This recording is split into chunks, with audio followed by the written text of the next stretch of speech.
courant dans l'herbe haute, viennent à cogner sa joue à mes paumes, et l'on tue ici. J'aime qu'un homme se plaise à mes seins, et que sa poitrine soit un bateau qui porte dans la nuit, et l'on tue ici. J'aime que les hommes ne soient que le temps qui passe pour faire les œuvres, et l'on tue encore ici. Encore.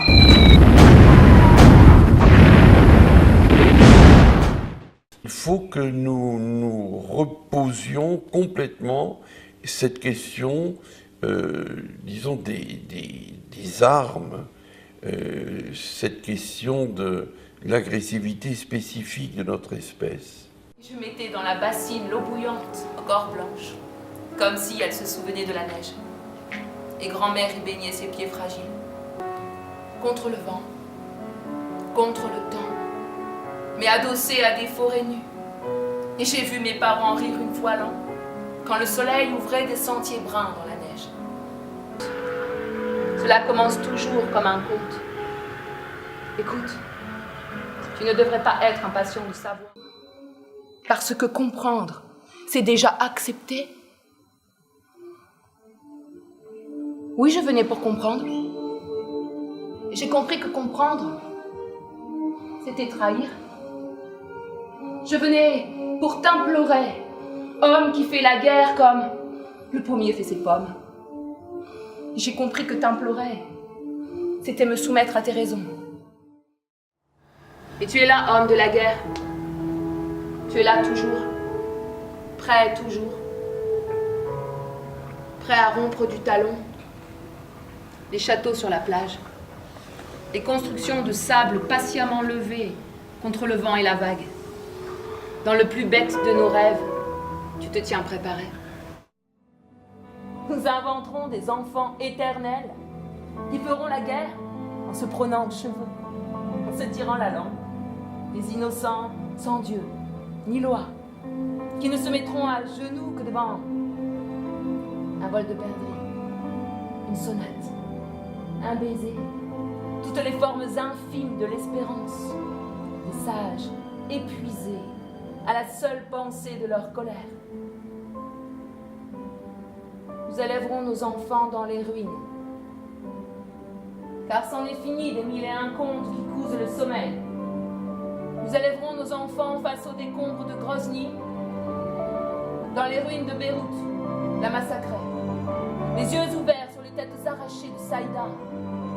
Nous leur lirons au bord du lit les récits de Verdun, d'Auschwitz, de Kaboul, de Mostar, l'histoire d'un siècle, mille et mille fois assassiné, pour que leur sommeil soit un regret, et que chacun de leurs rêves soit un combat contre la corne de la mort.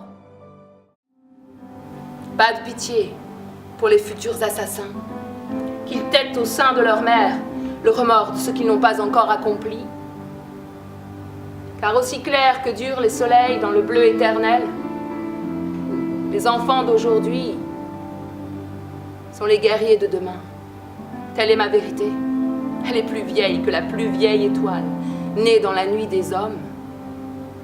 Enfanter, c'est continuer déjà la généalogie du meurtre. Allons, debout maintenant, puisque les malédictions sont accomplies, hommes et femmes de tous âges, debout. Donc le choix de la non-violence, ça n'est pas un choix naïf, mais c'est un choix courageux et lucide qui nécessite certaines conditions pour être efficace. Ça, c'est vraiment important de le rappeler.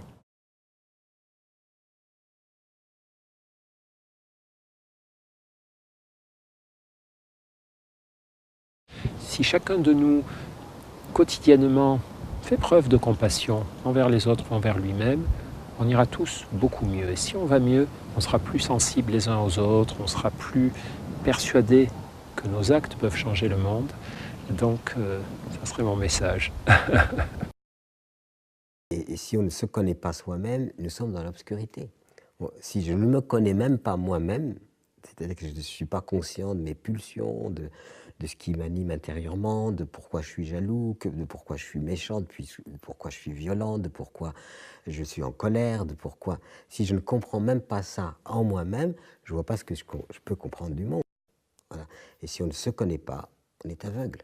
Et on ne peut pas avancer sans se connaître.